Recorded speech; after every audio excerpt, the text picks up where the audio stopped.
dia, Nonona. Bom dia, bom dia.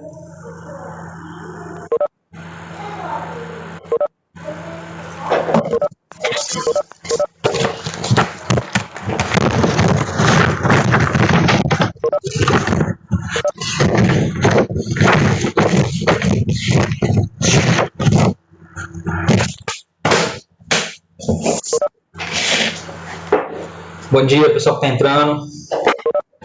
Bom dia, bom dia. Galera, hoje a correção é bem grande, não tem como tempo ficar esperando aqueles minutinhos do pessoal que está entrando ainda aí. Lembrando que ela é gravada e você pode depois consultar se precisar, ou quem não consegue entrar, que sempre me passa uma mensagem que não consegue entrar, que travou, que o link deu isso ou deu aquilo. Então, vocês fiquem também tranquilos. Hoje a correção vai ser pesada, tem muita coisa, tem que copiar rápido. Se tiver dúvida, tem que perguntar. Nós vamos corrigir o restante da apostila e o caderno de atividade, ok? Então, caderno de atividade, primeira apostila na mão, nós temos a página 41 e 42, que é a correção onde nós vamos começar agora, na apostila do capítulo 7. Terminou até 44, depois vamos para o caderno de atividade, tranquilo? Eu vou abrir os slides aqui enquanto vocês estão entrando, né, um segundinho, e a gente já vai partir para a correção sem demora. Tem muito texto, muita coisa para ver, alguns são imagens e análise, nós temos que fazer andar. Não compartilhe a apostila em caderno, porque é obrigação de vocês terem isso na mão. Pronto. Entenderam?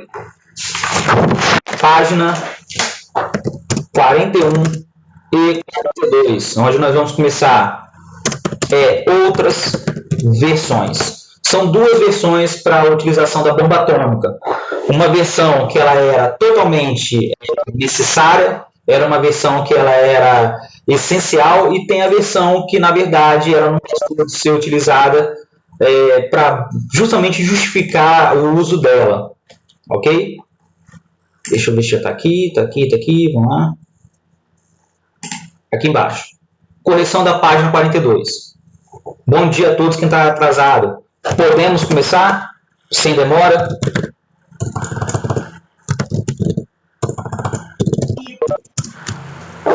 Vamos lá então. Sextou. Véspera de recesso, hein? Não quero desanimação, hein?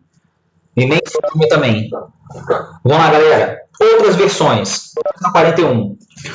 Muito se discute sobre a necessidade do uso da bomba atômica para encerrar o conflito no Pacífico. Observe dois pontos de vista sobre esse assunto.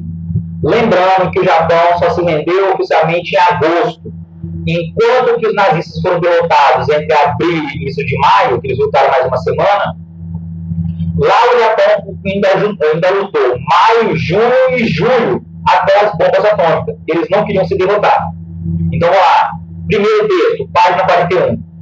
A evidência não sugere que a capitulação pode ter sido obtida sem o uso das bombas. Bomba-as, né, que eles chamam.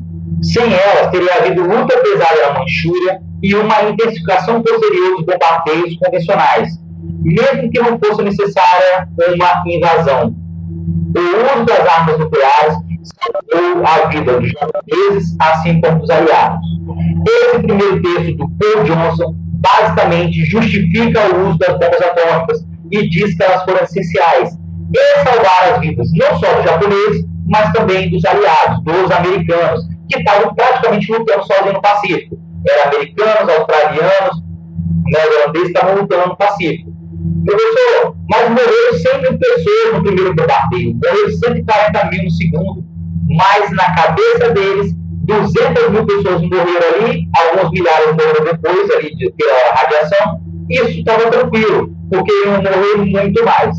Há uma estimativa do exército americano que eles iam perder só para invadir o Japão 1 milhão de soldados. O mesmo que se perdeu lá na Batalha de Stalingrado, a Rússia perdeu. Ou mais. Página 42. Lá na página 42 tem a devastação da bomba atômica. Para muitos, é como se a cidade tivesse evaporado. Apenas destroços e algumas construções permaneceram. Aí vem o segundo texto. Os governos democráticos não resistiram à tentação de salvar as vidas de seus cidadãos, tratando as do país, inimigos, como totalmente descartáveis. O lançamento da bomba atômica sobre Hiroshima e Nagasaki em 1945 não foi justificado como indispensável para a vitória. Então, absolutamente certa, mas como um meio de salvar a vida de soldados americanos. Quem escreveu essa foi Eric Hobsbawm. Professor, o que o historiador Eric Hobsbawm afirmou? Que, na verdade, o uso da bomba atômica foi uma coisa muito mais política e preservacionista dos Estados Unidos do que realmente eficiente. Poderia se utilizar outros meios para o Japão se render. Então, quer dizer que as bombas atômicas foram utilizadas para intimidar os japoneses, para preservar a vida somente de soldados americanos, enquanto que a vida dos japoneses não era importante. Lembrando que Nagasaki e Hiroshima não eram lá grandes alvos militares, eram cidades, uma portuária, outra industrial, que não haviam sido bombardeadas ainda pelos aliados, pelos Estados Unidos, mas não concentrava o grosso das tropas. Por quê, professor? Pensa comigo. Se você quisesse acabar com a guerra rápida, por que você não jogou a bomba atômica em cima de Tóquio? Você escolheu Nagasaki e Hiroshima? Pergunta que não quer calar, né? Já pensaram nisso? Ah, professor, eu vejo documentário tudo, nunca pensei nisso. Por que não jogar as bombas atômicas lá em cima de Tóquio? Número 1. Após a análise do texto, responda como os autores defendem seu ponto de vista. Na visão do Johnson, as bombas atômicas eram um mal menor para resguardar a vida dos japoneses e americanos. Então, ela foi essencial para finalizar a Segunda Guerra Mundial. Já o Eric Hobsbawm, ele mostra que os americanos utilizaram essa bomba, mesmo que não fosse necessário, para garantir a sobrevivência somente dos soldados americanos, ok? E para mostrar também poder ante a União Soviética. Essa é a verdade. Então tem duas visões do mundo. Uma que a bomba atômica era essencial para acabar com a guerra rápida no Japão, que ia custar muitas vidas americanas e japonesas, e a outra era que a bomba atômica não era essencial, mas ela foi jogada porque se gastou milhões, bilhões para se fazer no projeto Manhattan e não ia se utilizar, e também queria se criar um medo na União Soviética para deter o avanço dela na Europa. Essas são as duas visões. Ok? Podemos passar para o número 2? 2. Com base no ponto de vista dos dois autores, você acredita que haveria uma outra maneira de resolver essa situação? Essa aqui, por favor, ela é pessoal. Pessoal. Eu dei a minha opinião, não é a opinião que os senhores devem concordar. Isso deveria ser problematizado. Professor, vamos lá. A opinião pessoal do professor. Poderia haver outro meio para acabar com a guerra? Talvez não. Talvez sim. A gente não sabe. Os americanos não tentaram. Mas uma coisa é correta. Os americanos, para derrotar os japoneses que eram fanáticos, eles iam sim perder milhares de vidas. Milhares. Mesmo eles estando em desvantagem. Vou dar um exemplo. Lá em 44, 45, os aviões japoneses eles se transformaram em kamikazes. Eles se jogavam contra os navios americanos tentando impedir o avanço da marinha americana pelo Pacífico. Então, quer dizer que os japoneses têm outro lado. Eles também eram fanáticos. E se você fosse invadir, com certeza os americanos iam ter que bancar essa guerra sozinha, porque os franceses não iam mandar soldados, os ingleses não iam mandar soldados. A União Soviética, talvez, para conquistar a Manchúria, ali, a região da China, que eles queriam, perderam na Revolução de 1917, antes de 1907, na guerra, talvez sim. Então, quer dizer que a bomba atômica realmente ela foi utilizada para apressar o fim da guerra. O problema é a questão moral. Você deveria ter jogado uma segunda bomba atômica? Você precisava ter jogado uma bomba atômica em cima de uma cidade que não estava preparada? Nagasaki, Hiroshima? São questões que a gente não vai conseguir responder porque os americanos não se manifestam sobre isso. Essa que é a verdade. Ok? A 2 é pessoal. 3. Na sua opinião, é outra. Quais consequências os usos das armas nucleares acarretou para o mundo? Para tudo agora.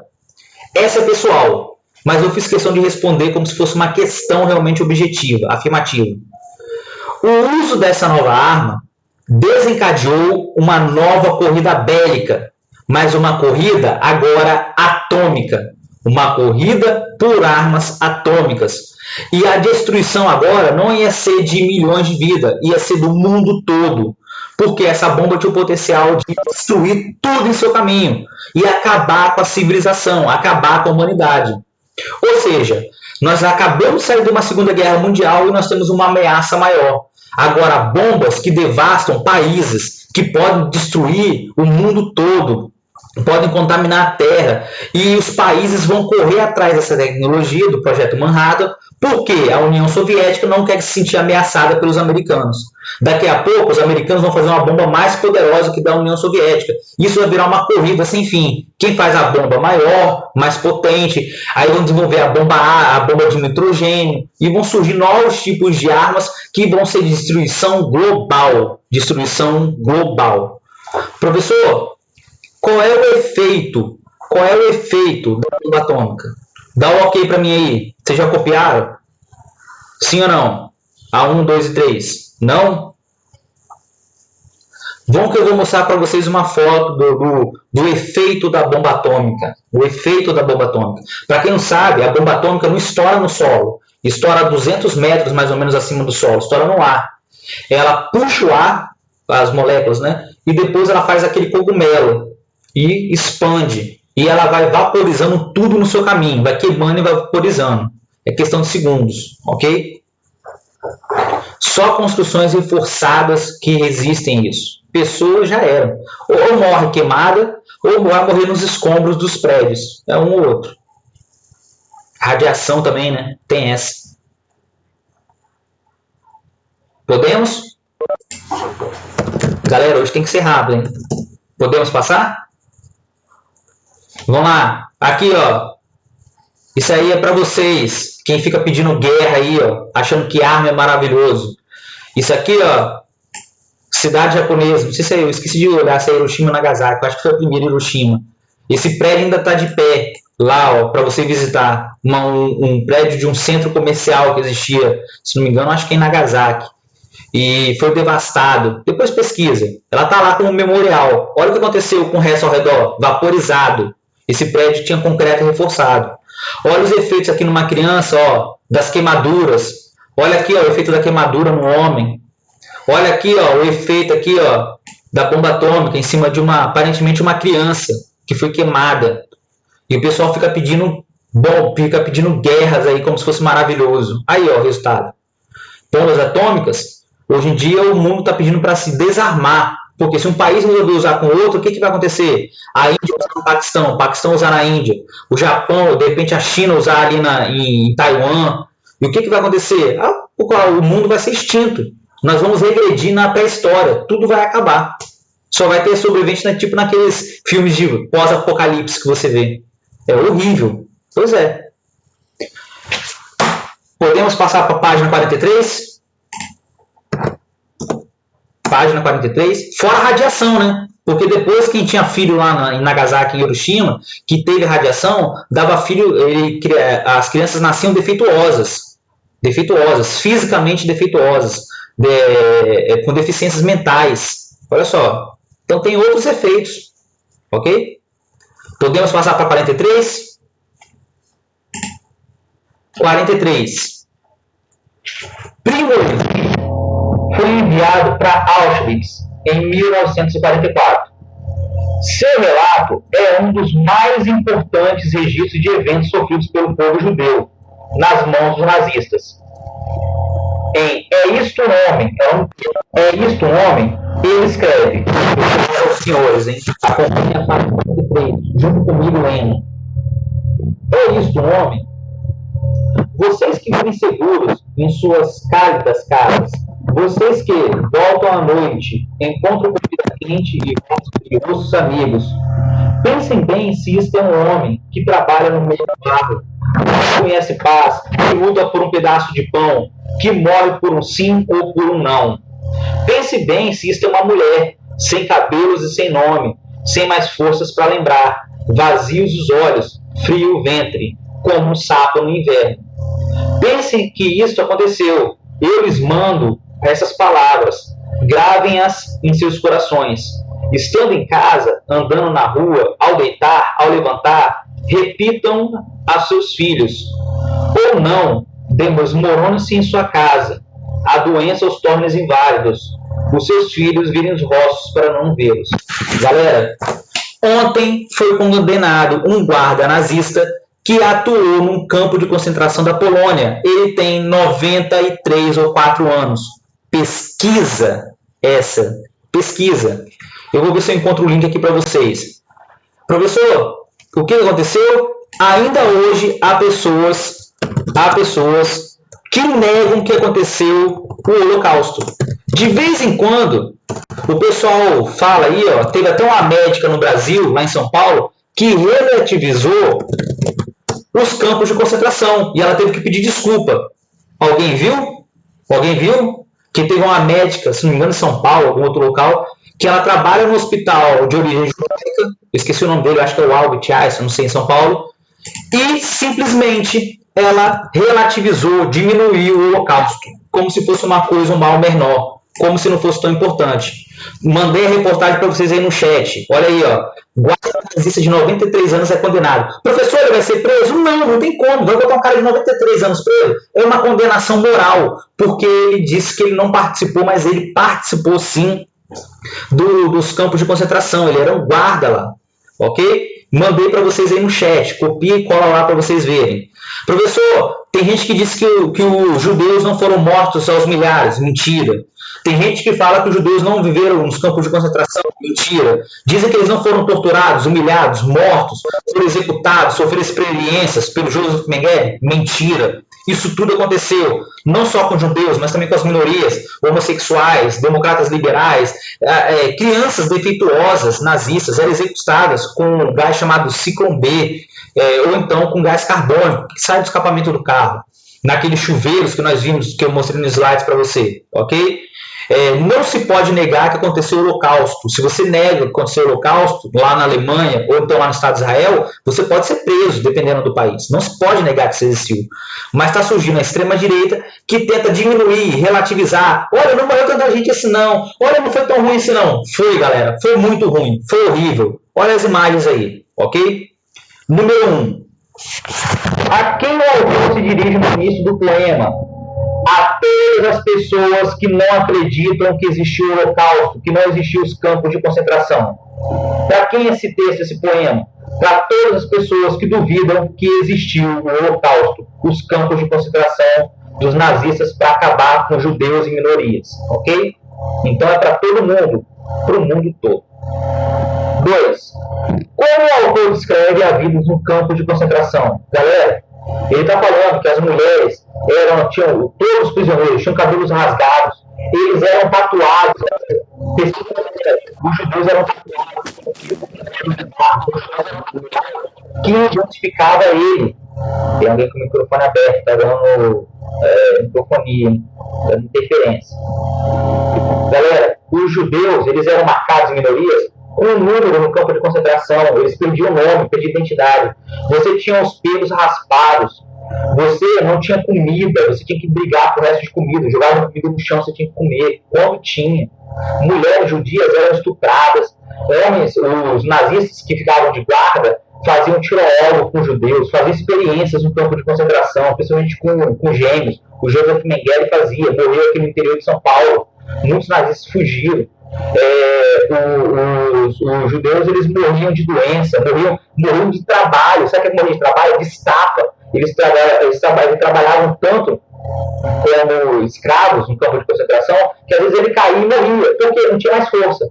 Eles eram chicoteados, havia balas que matavam, tipo, esqueci o nome dela, a bruxa de Bundival, esqueço de trabalhar o nome dela, que matavam judeus a butinada, a chutes. O judeu não era para eles um ser humano, não era um nada. Então eles matavam como se fosse uma barata. E os guardas nazistas da SS, eles eram estimulados a fazer isso, como se não tivessem consciência, ok? Por isso que eles vão ser julgados depois por crime de guerra. Todo mundo que foi pego na época do campo de concentração, que foi levado para o tribunal de Nuremberg, foi executado. Por que será, né? Ação, o 2, o autor evidencia a perda da humanidade provocada pelo campo de concentração ao perguntar, é isso um homem? É isso uma mulher?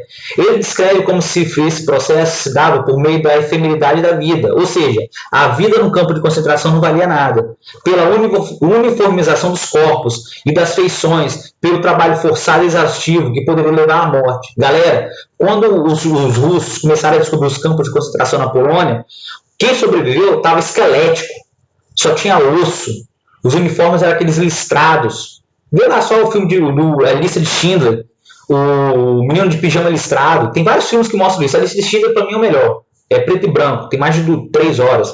Mas vai lá e vê como é que era, para ninguém falar que isso é mentira. Vê os documentários, tem centenas, milhares. Tem filmagem dos americanos abrindo um campo de concentração, dos russos. E aquilo não é mentira. Então não pode negar que aconteceu o Holocausto. Não pode. Ok? 3. O autor faz um alerta nas partes finais do poema. Por quê? Para as pessoas não esquecerem do que ocorreu na Segunda Guerra Mundial. Esse poema foi escrito para não se negar ao Holocausto e que para gerações futuras não esqueçam do horror do campo de concentração. Não se esqueça que os judeus foram massacrados e outras minorias. Tudo isso em nome de um governo que dizia que existia uma raça superior. Então, para quem é esse poema? É para as pessoas que duvidam do Holocausto, diminuem o Holocausto, que não viveram o Holocausto, que duvidam do Holocausto, para que elas possam entender o que aconteceu no campo de concentração. As pessoas perdiam identidade, perdiam a vida, perdiam a religião, perdiam tudo que faziam delas um ser humano. No campo de concentração, os judeus e minorias, eles eram nada, eles eram absolutamente nada, eram tratados pior do que um animal, pior do que um inseto. Essa é a verdade. E aqui embaixo eu selecionei algumas imagens, de quantos campos de concentração foram abertos, de como os judeus eram tratados, olha os estrados onde eles dormiam, como as crianças também eram tratadas, não importa, eles executavam todo mundo, executavam crianças, bebês, mulheres grávidas, idosos, todo mundo. Só sobreviveu quem estava nos campos de trabalho forçado, porque era útil aos nazistas. Olha só, quantos judeus morreram aproximadamente? 5 milhões, tem gente que fala que foi mais ou menos. E outras minorias? Talvez quase 1 milhão, ciganos, homossexuais, democratas, germânicos, alemães com defeito, e assim vai. É uma coisa horrível. E tem gente que nega ainda, fala que não é verdade. A extrema-direita fala que isso não é verdade. Olha só que coisa. Podemos passar? Se você for na Polônia, você tem os campos de concentração para ver, de Auschwitz. Você pode ir lá ver, você pode visitar. Você vê as pessoas que, no desespero, arranhavam as paredes e as portas lá. Você vê os fornos crematórios. O que a SS não conseguiu destruir, ficou lá para a gente ver. Você pode ir lá ver. Podemos passar? Sim ou não? Podemos ou não? Tá todo mundo morto, gente. Véspera de recesso. Por que vocês não estão assim? Meu Deus do céu, só a Júlia está respondendo. Todo mundo morto. Virar zumbi aí do outro lado? Só pode. Aí eu desanimo. Podemos? Hora do estudo, página 44. Página 44, página 45. Hora do estudo. Sobre a Segunda Guerra Mundial, faça o que se pede. Cite 2 fatores que levaram à eclosão do conflito. Gente, ele pediu só 2, mas você podia colocar mais. Então vamos lá. Você pode citar a omissão da Liga das Nações. Você pode citar o Tratado de Versalhes, que humilhou a Alemanha. Você pode citar o expansionismo de Adolf Hitler, que queria criar um espaço vital para a raça superior, que eram os germânicos. E você pode citar também a crise econômica e social que veio no pós-guerra, que foi gerada pela crise de 29. Professor, ele só pediu 2, eu posso botar qual? Qual que você quiser, e explica. A omissão da Liga das Nações, o expansionismo de Adolf Hitler, devido ali ao desrespeito do Tratado de Versalhes, o próprio Tratado de Versalhes, que humilhou a Alemanha no final da guerra, foi a única culpada de pagar a indenização, e a crise econômica e social que se abateu sobre a Europa após a quebra da Bolsa de Nova York. Ok? Ele não pediu para explicar, ele só pediu para citar. Lívia, a invasão não, porque a invasão já é o começo da guerra, ele quer saber os antecedentes. Entendeu, Lívia? O que deu origem à Segunda Guerra Mundial? Quais foram os fatores? A Polônia foi o último passo do expansionismo, ok? O último passo do expansionismo, que entra ali no expansionismo de Adolf Hitler. Fechou? Dúvidas? Lívia, lê para mim a letra B, só lê, eu respondo, não tem problema não. Você pode ler a letra B para mim? Tá me escutando, professor? Tô com saudade de todo mundo. Mas vai. Explique os motivos que levaram o ano de 1941 a ser considerado de grande relevância para o conflito. Quais são as fases que dividem a Segunda Guerra Mundial? São 3. Avanço do eixo, que é a Alemanha, 39 a 41. Equilíbrio de forças, que é 41 a 43, que é esse que a gente vai falar agora, esse aqui. E o último é o avanço dos aliados, que é de 43 a 45. Ok? Você divide em 2 anos. Professor, por que 41 é um ano marcante? 41 tem 2 acontecimentos. Vamos lá. Não vou falar da Batalha da Inglaterra. A Batalha da Inglaterra fez com que Adolf Hitler quebrasse o pacto de não agressão com a União Soviética e avançasse sobre o território de Stalin. Tem até uma foto na internet, procura lá. Foto de Stalin, invasão à Alemanha. Ele está sentado quando recebe a notícia e o cara fica desnorteado. Essa foto era para ter sido destruída. Só que não foi. O fotógrafo da União Soviética guardou ela. Tem a foto de Stalin recebendo a notícia que Adolf Hitler quebrou o pacto. É muito maneiro. Você vê a cara de Stalin olhando para o chão assim, ó, pensando, meu Deus, o que eu vou fazer? O cara ficou branco. Então vamos lá. Em 1941, a Alemanha quebra o pacto de não agressão de Hitler com a União Soviética e invade o território. E lá no Pacífico, do outro lado, o Japão resolve atacar os Estados Unidos na base de Pearl Harbor, dando sequência ao expansionismo do Império Japonês no Pacífico. Professor, por que esse marca virada? Porque até então a Inglaterra estava lutando sozinha. Era a famosa Batalha da Inglaterra, lembra que eu falei? E ela agora vai ter que contar com os aliados, com outros aliados, a União Soviética no leste e os americanos vindo para lutar no ocidente. Porque a Inglaterra estava lutando sozinha, a Inglaterra tinha sido conquistada. Tranquilo? São esses 2 acontecimentos. Tem que saber na ponta da língua. Ok? É aí que começa o equilíbrio de forças. Você não sabe quem vai vencer. Se é o Adolf Hitler com a Alemanha ou então os aliados. Depois, página 45, 2. Quem pode ler a 2 para mim? Só ler, eu respondo. Não tem problema. Alguém pode ler para mim a 2?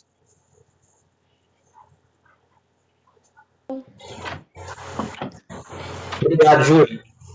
Pode? Pode. Tá me ouvindo? Tô perfeito. Qual a relação entre a derrota da Alemanha na Grande Guerra e a ascensão de Adolf Hitler ao poder em 1933? Gente, na verdade, essa resposta não está nesse capítulo. Se você for inteligente, você voltou naquele capítulo do período entre guerras, crise de 29. É o surgimento do regime autoritário e totalitário. E a crise de 29. São aqueles 2 capítulos. Você tem que responder unindo os 2. Galera, o que acontece no pós-guerra? A Europa sai destruída. Vem a crise de 29, arrasa a economia mundial, porque os Estados Unidos quebra e leva o mundo todo. Justamente quando a Alemanha e a Itália estavam se recuperando. Essa crise econômica e social vai ser severa. Vai surgir os regimes de extrema-direita que promovem a ideia de conseguir crescimento econômico e ordem a qualquer custo. Lembra disso? Crescimento econômico e ordem a qualquer custo. E a extrema-direita vai ser apoiada pela burguesia. Adolf Hitler vai chegar ao poder com o apoio das massas.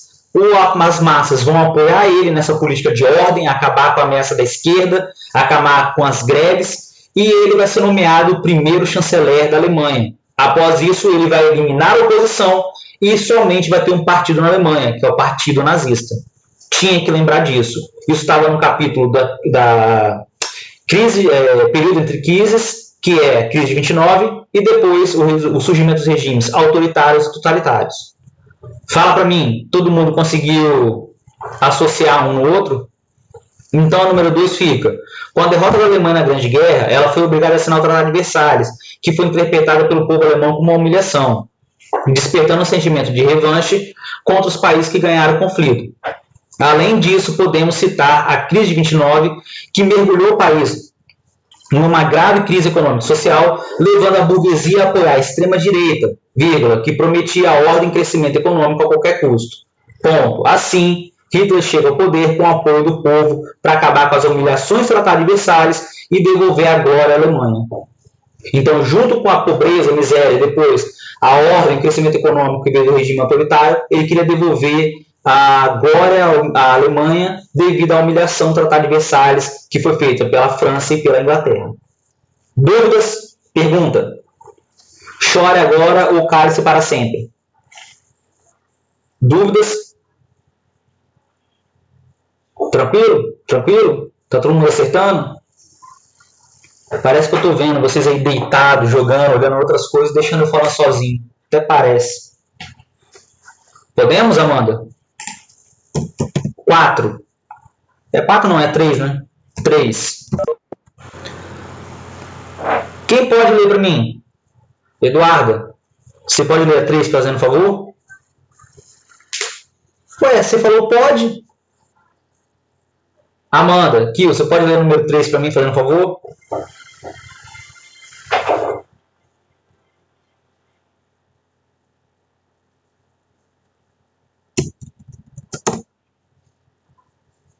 Vai lá, Amanda. Muito obrigado. Se não fossem as mulheres, o que seria da gente?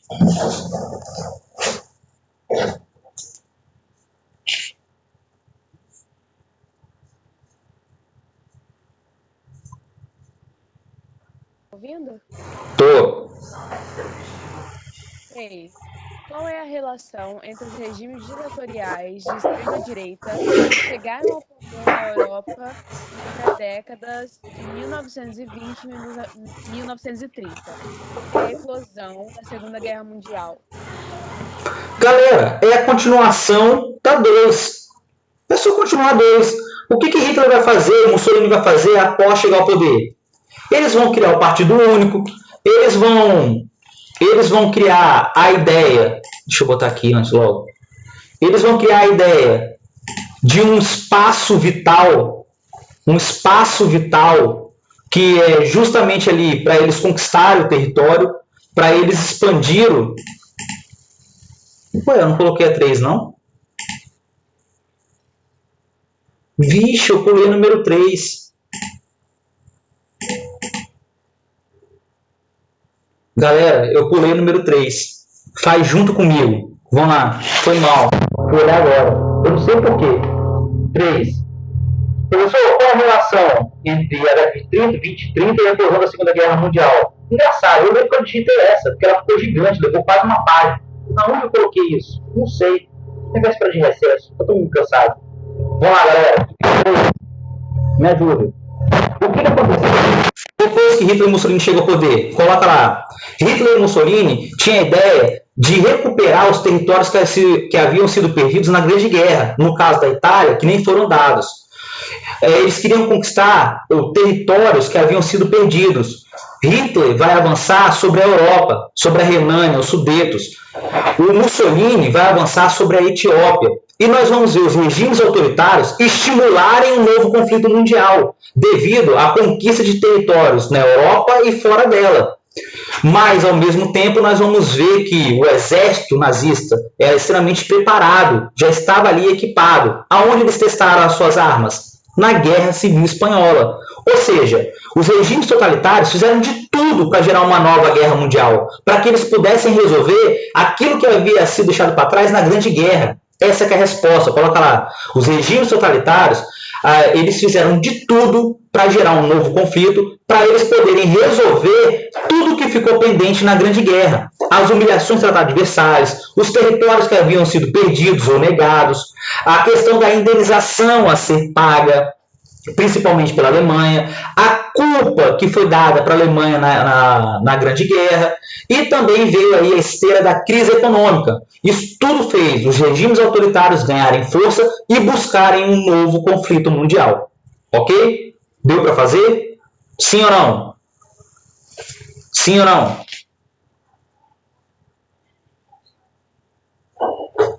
Ok?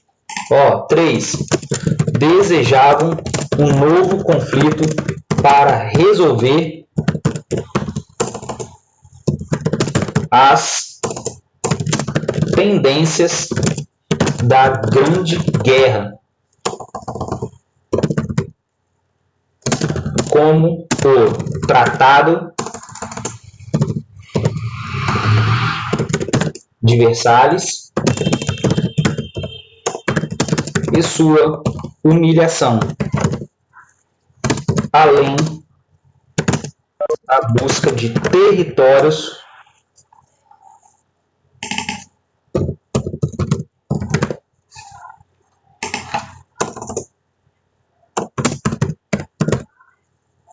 estou fazendo aqui uma rapidinho, além da busca de territórios perdidos. Ok? Fechou? 4. Professor, como é que fica a sequência? Verdadeiro, falso, falso, verdadeiro, falso. Alguém acertou e errou aí? Como é que ficou a sequência? Acertaram? Diz para mim aí. Fica verdadeiro, falso, falso, verdadeiro, falso. Tranquilo? Acertou, Amanda? Acertou, Luísa? Muito bom. Depois, 5. É uma questão de vestibular de Santa Catarina. Sobre a Segunda Guerra Mundial, apenas uma alternativa está incorreta. Qual é ela? 5C. A Alemanha e a União Soviética assinaram um pacto de não agressão, sendo que esse acordo foi respeitado até o fim da guerra. Não, não foi. 5C está errada. 6. É uma questão da Universidade Federal de Mato Grosso, Universidade Estadual de Mato Grosso. O historiador, tinha que ler o texto, se refere a letra B, ao nazismo de Hitler durante a Segunda Guerra Mundial. Ok? Então, 5C, 6B. Podemos passar para o caderno de atividade? Caderno de atividade na mão, vamos lá.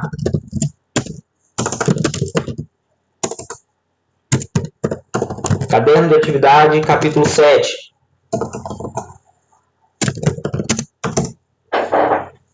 Podemos? Já tem resposta que está até em um quadro. Mas eu vou ler para os senhores. 18. Leia o trecho a seguir. Nossa, falta 10 minutos. Que maravilha. Então vamos lá. De acordo com o texto, com os estudos, assinale as alternativas como falso ou verdadeiro. A sequência ficou verdadeiro, falso, verdadeiro, verdadeiro. Todo mundo acertou o número 1 do caderno de atividade? Sim ou não? Verdadeiro, falso, verdadeiro, verdadeiro, verdadeiro. Nossa, Luiz, Amanda ali, o pessoal está destruindo, hein? Júlia. Alguém tem dúvida em alguma questão? Dúvidas? Fala agora. Alguma no número 1 que gerou dúvida? Por que está certo e por que está errado? Eu explico. Qual que vocês ficaram com dúvida? Escreve aí para mim. Na número 1. Nenhuma? Fechou então. Aí na página 19, lá na página 19, peraí. Júlia, perguntou a última. Segundo o texto, a guerra era a forma de Hitler atingir seus objetivos. Correto, porque, Júlia, antes da guerra, Hitler tinha a intenção de expandir a Alemanha. Aquela ideia do Lebensraum, do espaço vital, da raça superior que deveria conquistar o território onde houvesse alemães. Era desculpa para ele conquistar territórios. Além disso, ele queria acabar com vexame e humilhação do Tratado de Versalhes. Então, na verdade, a guerra era uma forma de Hitler atingir seus objetivos. Na cabeça dele, ele ia conquistar a Europa toda e ia devolver a glória para a Alemanha. Fechou? Júlia, entendido? Então, Hitler sempre quis a guerra. O que a última está falando? Hitler queria a guerra, ele queria mesmo. Ok? Isso não é mentira. Se alguém caiu alguma questão dessa, Hitler sempre quis a guerra. Sempre. Quem não queria era a Inglaterra. Política de apaziguamento. 2. Vamos lá. Tem um casamento lindo e maravilhoso, com 2 barbudos aí. Aí vem a questão A. Quem são os personagens retratados na charge? É Adolf Hitler e Joseph Stalin. Letra A. Adolf Hitler e Joseph Stalin. Isso aí, ninguém tem dúvida, né? C. Quando a charge foi produzida? 1939. 1939. Ok? E depois, C. Por que os 2 personagens estão em lua de mel? Porque Adolf Hitler e Stalin haviam assinado o Pacto Ribbentrop-Molotov, mais conhecido como Pacto de Não Agressão. Pois, se houvesse um conflito na Europa, um país não atacaria o outro.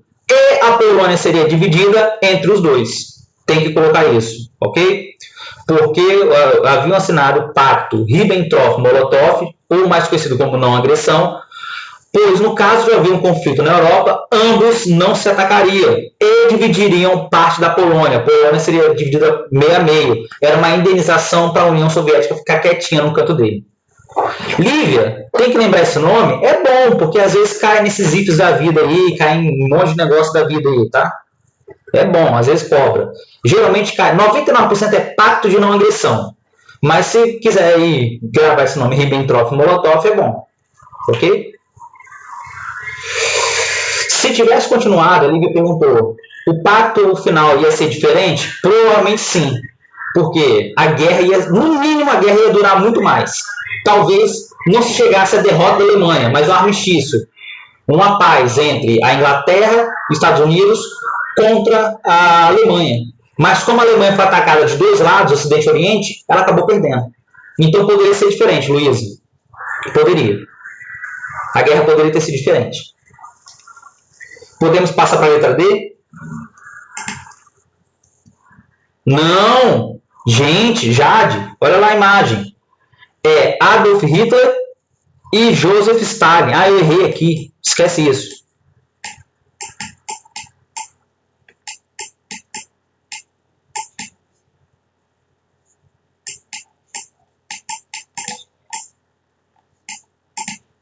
Gente, é a pressa digitar. É Adolf Hitler e Joseph Stalin. Eu errei. Obrigado, Jade. Você está prestando atenção. Ok? É Adolf Hitler e Joseph Stalin. Eu falei o nome correto e escrevi errado. Foi isso, não foi? Olha, é difícil, porque os comunistas odiavam. A Luísa perguntou se a Rússia poderia ter entrado ao lado da Alemanha. Difícil, porque os dois se odiavam. O comunismo para o Adolf Hitler era que nem judeus. Eles queriam, se pudesse, ele matava todo mundo. Eles se odiavam, Luísa. Nem pensar. Obrigado, Jade. Sinal que você não está dormindo, não está jogando. Está prestando atenção na aula. Letra D. Por que a Jade questiona a duração da lua de mel? Luísa, aqui ó, a sua resposta. A Luísa perguntou se a Rússia podia ter entrado ao lado da Alemanha. Jamais. Porque Stalin e Hitler, eles eram opostos da ideologia. Enquanto que Stalin representava uma extrema-direita, conservadora, capitalista, o Adolf Hitler era socialista, era comunista. Os dois se odiavam. Eles só fizeram esse acordo porque era benéfico para os dois. No entanto, que a maior evidência é a seguinte, Luísa.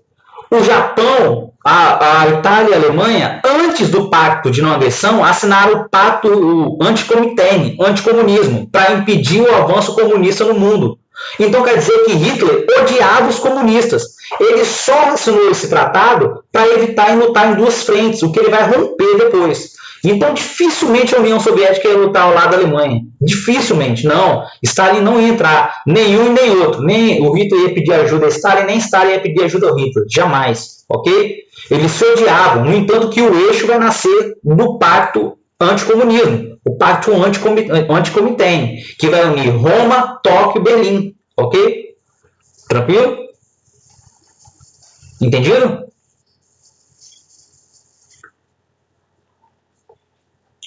Deixa o Eduardo reclamando aí no chat sozinho.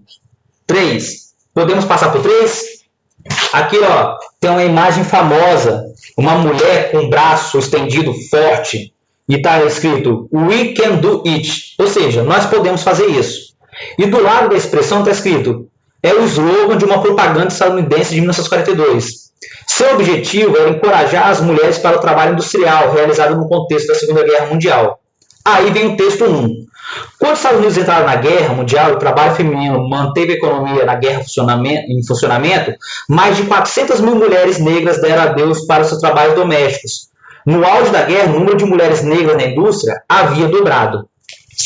Texto 2, lá em trás, página 20, texto 2.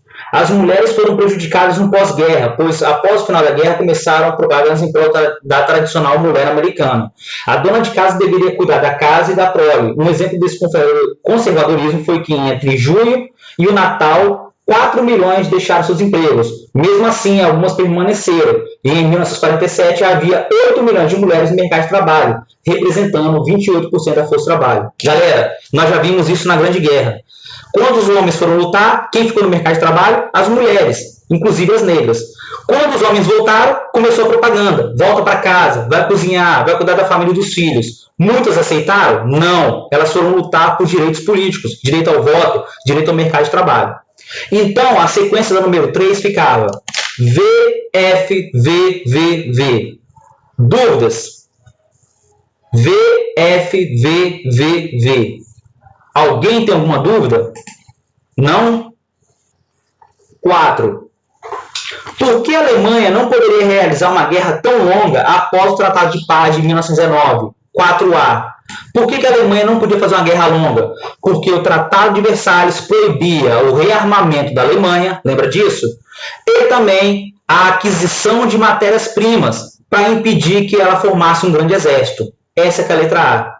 O Tratado de Versalhes impedia adquirir matérias-primas e também impedir o rearmamento da Alemanha, o investimento em indústria bélica. Sem matéria-prima, você não faz arma.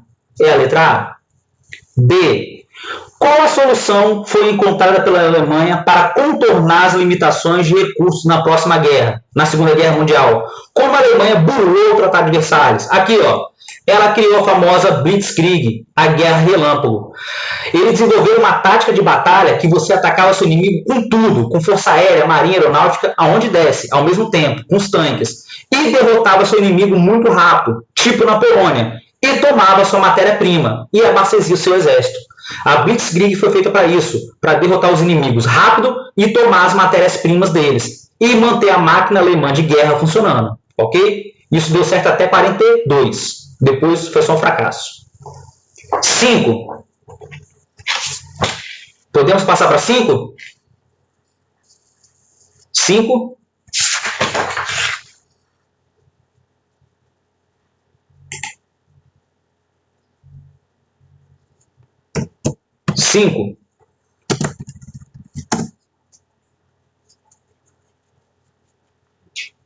Podemos? Então vamos lá. A respeito das alianças formadas nos países envolvidos na Segunda Guerra Mundial, disserte sobre os quais eram os interesses comuns entre a Alemanha, Itália e Japão que facilitaram a união dos países. Galera, os três países tinham em comum o ódio ao comunismo e impediram o seu avanço. E a Itália e a Alemanha queriam expandir os seus territórios na Europa e também reaver os territórios do Tratado de Versalhes, acabar com a humilhação do Tratado de Versalhes, ok?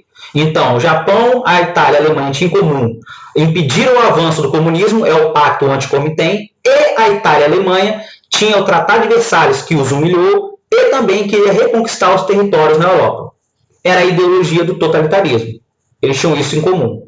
Itália e Alemanha. O Japão era um império, império japonês. Podemos passar para 6? Próxima página. 6. Essa era facinho, não era difícil não, era só pegar lá o pacto que deu origem ao eixo. Ódio aos comunistas, os três países, e Itália e Alemanha, Tratado de Versalhes, humilhação, reconquistar os territórios. Era a base do totalitarismo. Podemos?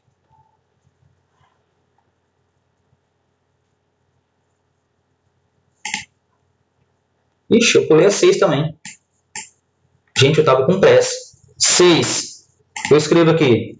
Justifique a afirmativa do historiador Eric Hobsbawm. As decisões de invadir a Rússia e declarar guerra aos Estados Unidos também decidiram também o resultado da Segunda Guerra Mundial. Galera, por que a 6 é importante? Porque o Japão atacando Pearl Harbor e a União Soviética sendo atacada pela Alemanha levaram dois países gigantes a entrar no conflito e obrigou a Alemanha a lutar na frente ocidental e na frente oriental ao mesmo tempo. Então coloca lá. A entrada dos Estados Unidos da União Soviética fez com que a Alemanha lutasse em duas frentes, na frente ocidental e na frente oriental, contra países que estavam descansados, tinham muitos soldados, e no caso dos Estados Unidos tinha uma indústria descansada, poderia mandar muitos soldados e armas, ok? 7. Qual é a sequência da 7? Fica A, E, F, C, F, D, B, F e A. E a 8, que era para marcar sobre a Batalha de Stalingrado, importantíssima, era para marcar a letra C de casa. Dúvidas? Dúvidas? Perguntas? Certeza absoluta? Marcaram aí, corrigiram tudo? Desculpa, é a letra C, eu acabei pulando a 6 também. Eu não sei porque na hora de virar o PowerPoint eu acabei pulando, sem olhar. Tranquilo? Galera, antes de terminar a aula, bom recesso. A gente volta com a apostila no capítulo 8. É essa apostila aqui ainda 2. Capítulo 8. As consequências da Segunda Guerra Mundial, que se chama Guerra Fria. Saudades imensas. Até mais. Se tiver alguma dúvida, qualquer coisa, é só mandar pra gente. Valeu. Saudades.